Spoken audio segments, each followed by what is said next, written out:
light in my soul today. Sunlight, sunlight all along the... It's good to be with you again, and I'd like to talk to you about some things that are very important to us and our faith on this occasion. Job asked a question in Job 14:14, if a man die, shall he live again? And in response to that question, I recall John chapter 2, beginning in verse 17, where Jesus cleaned out the temple. And a lot of the things that happened then, people don't remember. They remember him making the scourges and driving out the cattle and the sheep and turning over the money changers' tables. But sometimes the lesson that Jesus was trying to teach his disciples is lost because we don't read it all, don't pay a whole lot of attention. But let's begin with verse 17 of John chapter 2, where it says, his disciples remembered that it was written, zeal for thy house shall eat me up. And the Jews therefore answered and said unto him, what sign showest thou unto us, seeing that thou doest these things? Jesus answered and said unto them, destroy this temple, and in 3 days I will raise it up. The Jews therefore said, 46 years was this temple in building, and wilt thou raise it up in 3 days? But he spake of the temple of his body. When therefore he was raised from the dead, his disciples remembered that he spake this, and they believed the scripture and the word which Jesus had said. Now I've got to ask you the question, which would be easier to accomplish? The rebuilding of the temple in 3 days, which took 46 years to build, or the resurrection from the dead? As impossible as it might seem, and as it would be for us, it would be easier to rebuild the temple in 3 days. To raise the dead is something that was unheard of by so many people, and there are so many people who just cannot conceive of it today. I have seen dead bodies. I know how different they are from living bodies. It's just the appearance and the chemical composition. There is no hope under normal circumstances for the resurrection of a dead body. It is bound for corruption. But Jesus talked about the resurrection for himself, for his own body.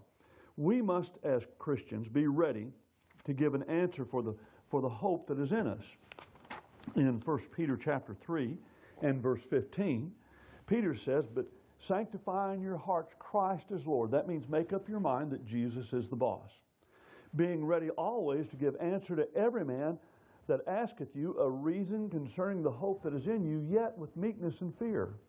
When somebody asks me, David, why do you believe in something so far out like the resurrection of the dead? I am supposed to be ready to give an answer.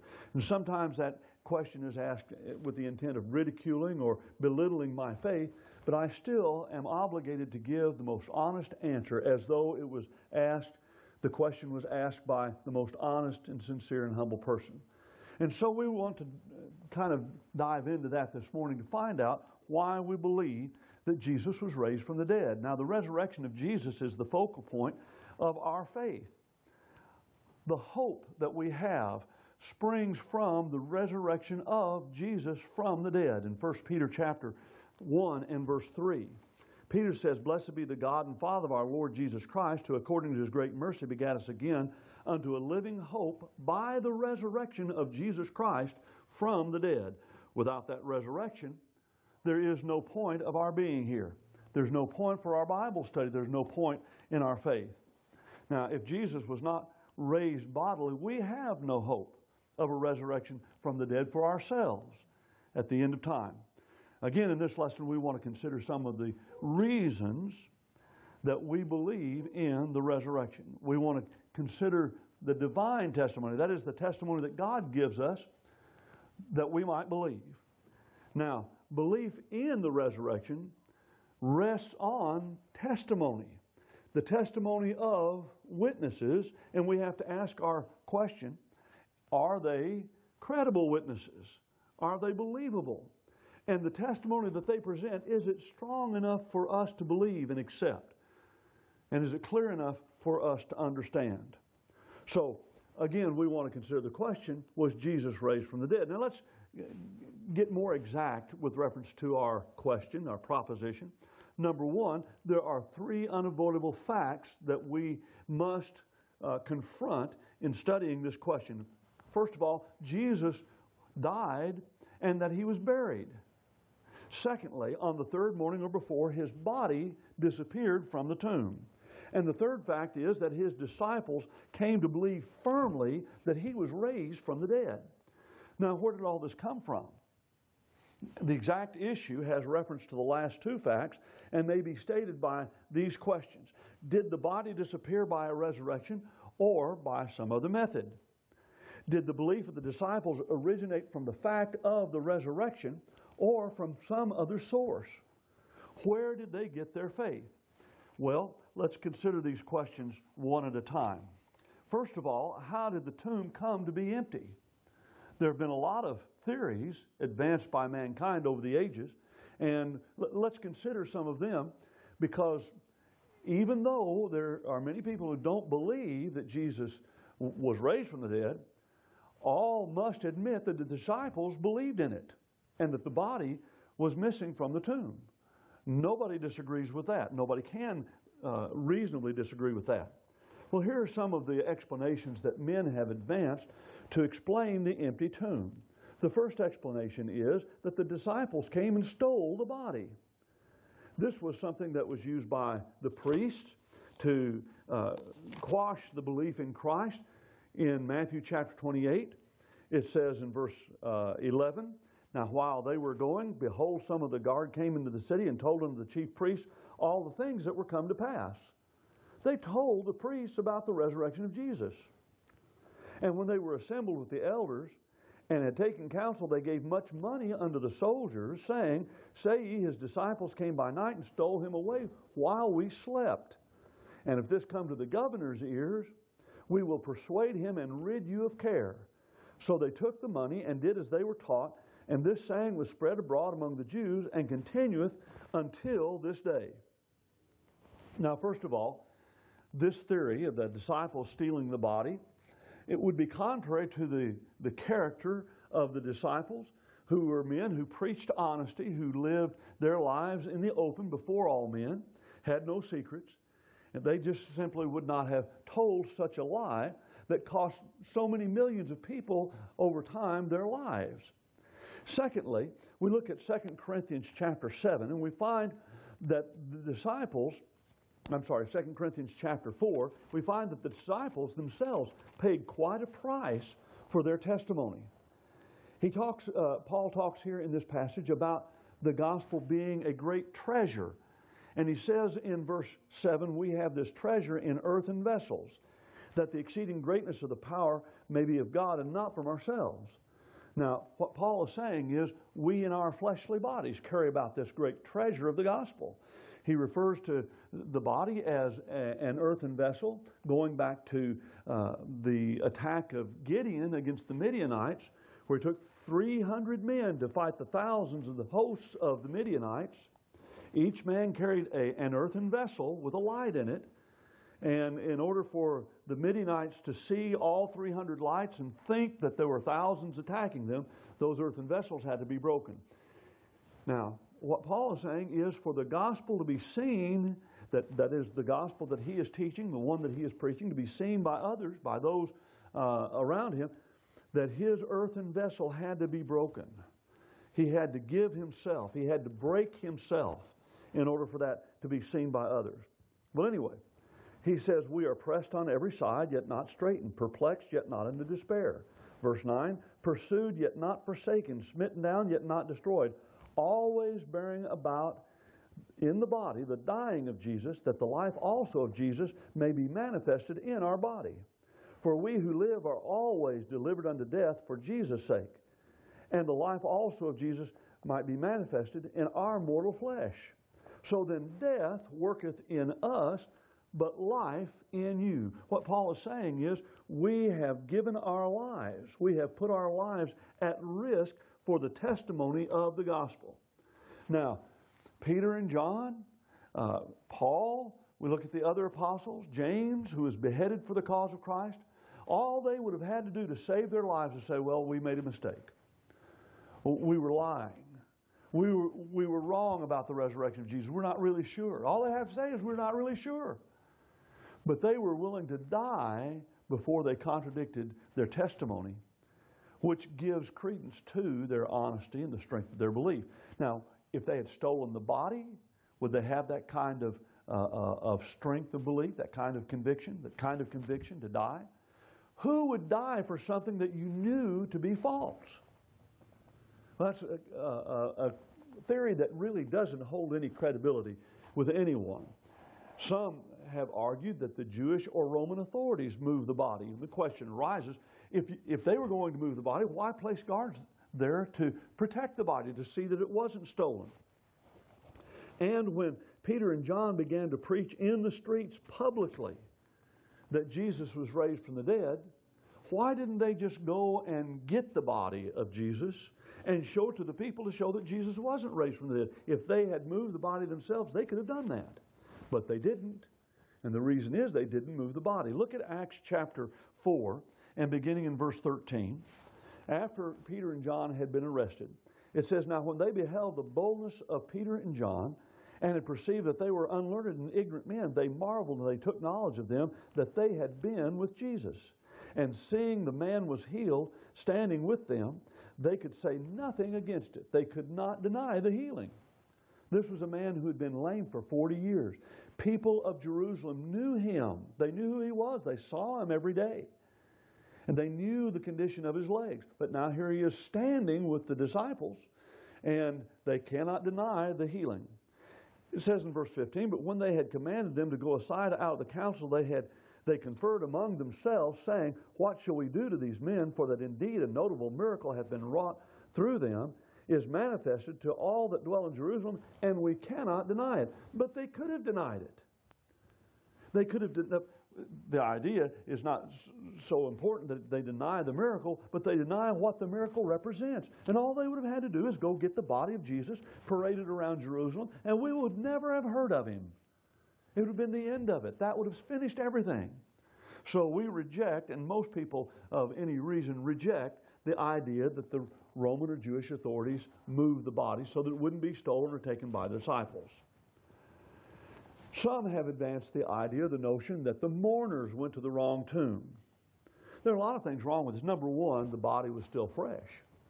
The tomb was still there, and they're going to the tomb on early Sunday morning. It was probably not the first time they went to the tomb. They probably went on Saturday as well.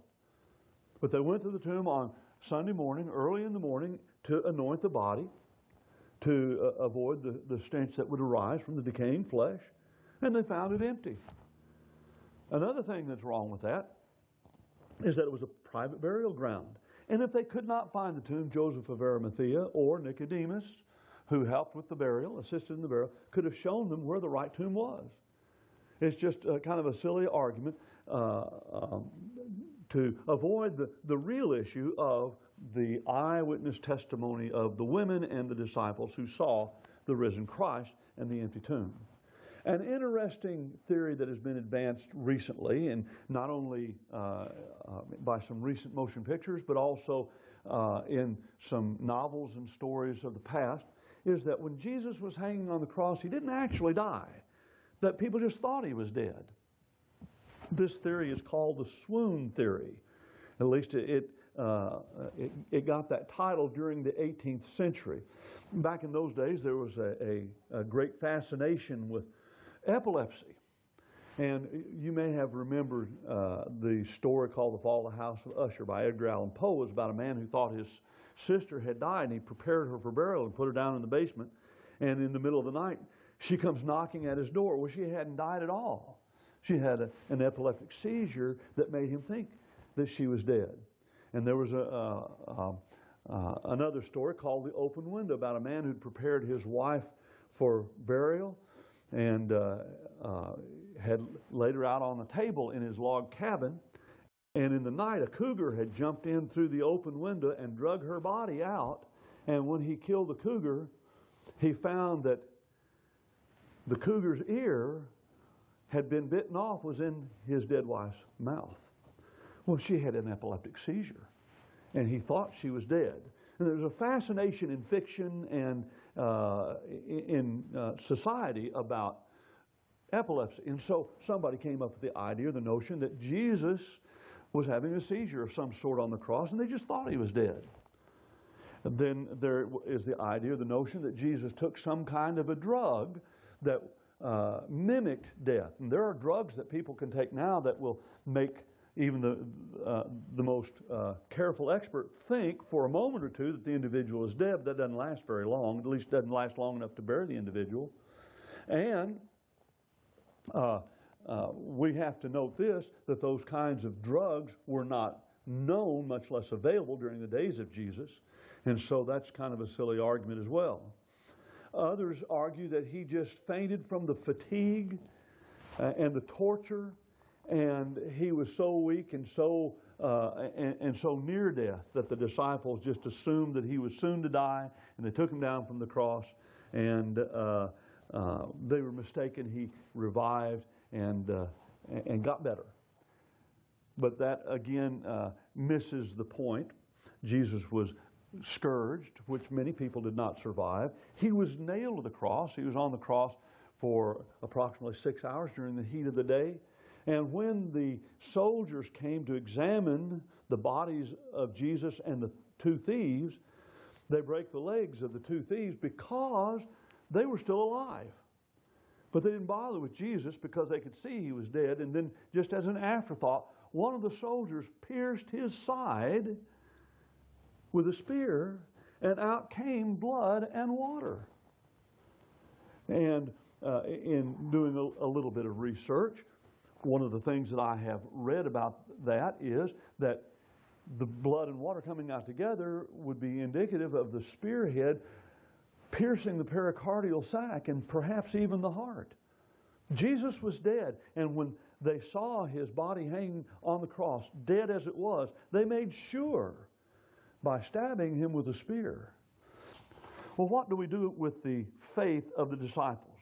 Their faith rests on the appearances of Jesus to them after his death. That is, the alleged appearances. The question is, were they real? These appearances took place over a period of 40 days with a great deal of variety as to the time and place. There are at least 10 distinct appearances of Jesus that are named in the Scriptures. He appeared both to groups and individuals, 500 at one time. We look over to 1 Corinthians chapter 15, and we read in verses 6 and 7. Paul says, "Then he appeared to above 500 brethren at once, of whom the greater part remain until now, but some are fallen asleep. And then he appeared to James, then to all the apostles. And last of all, as to the child untimely born, he appeared to me also." Now, the reason for Paul writing this in 1 Corinthians, they've begun to question the resurrection in the church in Corinth. And Paul is simply saying, if you want to question the witnesses, question them, question us. There are over 500 brethren who saw him at one time. Most of them are still here. You can write letters, you can go and see them and ask them what they saw. And they'll tell you. And they'll all tell you the same thing, that they saw the risen Christ.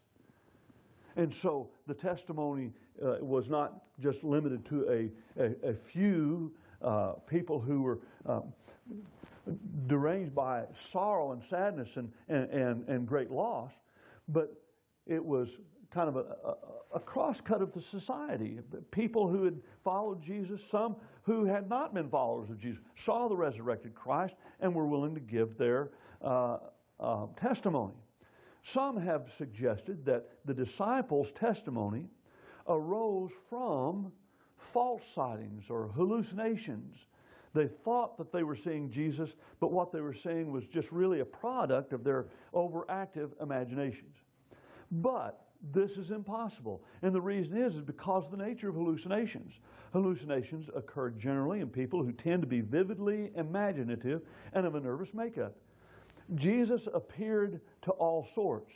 Most were hard-headed skeptics. You remember when the women came and told the disciples in the upper room that Jesus was raised from the dead? They put them off, imagining or thinking that they were crazy women, that they were just overcome with grief. They were convinced that Jesus was still dead and still in the grave.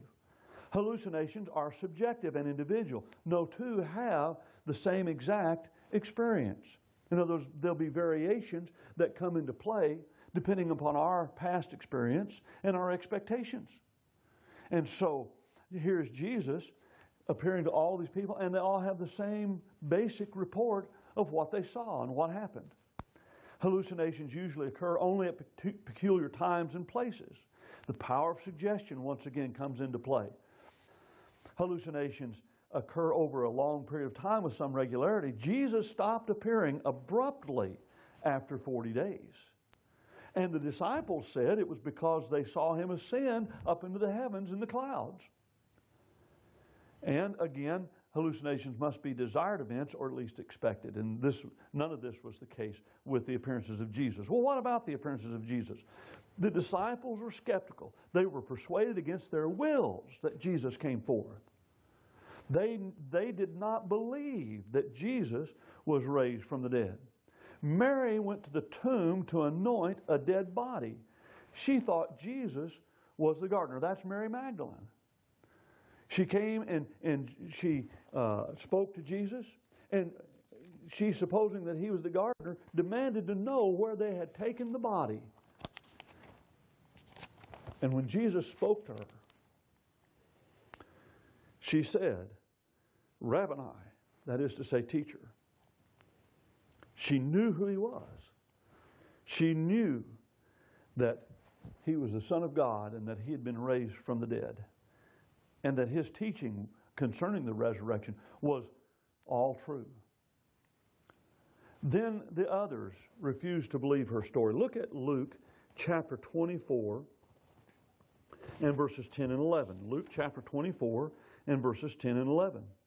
Now, talking about the women who came to the tomb, now they were Mary Magdalene and Joanna and Mary the mother of James, and the other women with them told these things to the apostles. And these words appeared in their sight as idle talk, and they disbelieved them. If someone came to me today and told me that they had seen Elvis Presley walking through the mall, I'd kind of laugh because I'd know they're trying to be funny. Elvis Presley sightings are pretty common, but most of us, that is, most of us mature individuals, understand that it's a joke. And this is almost how the disciples took their testimony. It was a joke, but it wasn't a funny joke because it was one that came up from their great sorrow, their sadness. Then there's Mark chapter 16 and verses 9 through 14, where it says, Now when he was risen on the first day of the week, he appeared first to Mary Magdalene, from whom he had cast out 7 demons. She went and told them that had been with him, and they mourned and wept, as they mourned and wept. And they, when they heard that he was alive and had been seen of her, disbelieved. They just discounted what she had to say. It wasn't convincing to them. When he did appear to the disciples, finally, they thought they were seeing a ghost. Well, why? Because they knew he was dead. They saw his dead body. It couldn't be him. In Luke chapter 24, beginning in verse 36, it says, And as they spake these things, he himself stood in the midst of them and said unto them, Peace be unto you. But they were terrified and affrighted and supposed that they beheld a spirit. And he said unto them, Why are ye troubled? And wherefore do questions arise in your heart? See my hands and my feet, that it is I myself. Handle me and see, for a spirit hath not flesh and bones, as ye behold me having. And when he had said this, he showed them his hands and his feet. And while they still disbelieved for joy and wondered, he said unto them, Have ye here anything to eat? And they gave unto him a piece of broiled fish and a honeycomb, the King James Version adds. And he took it and ate before them. You know what the great power of that is? When a hallucination eats something that you have there at your house and then leaves, that which he has eaten is still there. But that which Jesus ate, when Jesus disappeared, it went with him. Jesus was there and he ate before them. You remember the testimony of Thomas when he said, Except I put my hand in his side and put my finger in the print of his nails, I won't believe. And Jesus appeared to Thomas and he says, Here is my side, here are my hands. Put your hand and your finger where you want to put. And Thomas fell down in John 20 and said, My Lord and my God. Well, the appearances of Jesus were real. They were convincing. The disciples were convinced. So the only possible explanation that is offered by the apostles for the empty tomb and their strong belief in him is the resurrection from the dead. We turn over to Acts chapter 10 And we'll finish reading verses 39 through 43. Now there it says, "And we are witnesses of all the things he did both in the country of the Jews and in Jerusalem, whom also they slew, hanging him on a tree. Him God raised up the third day and gave him to be made manifest, not to all the people, but unto witnesses that were chosen before God, even to us who ate and drank with him after he rose from the dead." In other words, we are witnesses. We saw these things.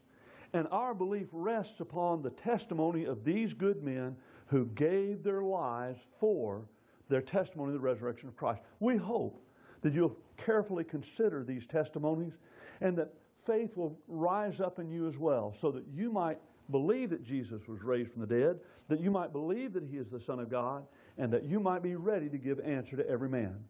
Come worship with us. Come study with us. We'd love to have you. Thank you very much for watching.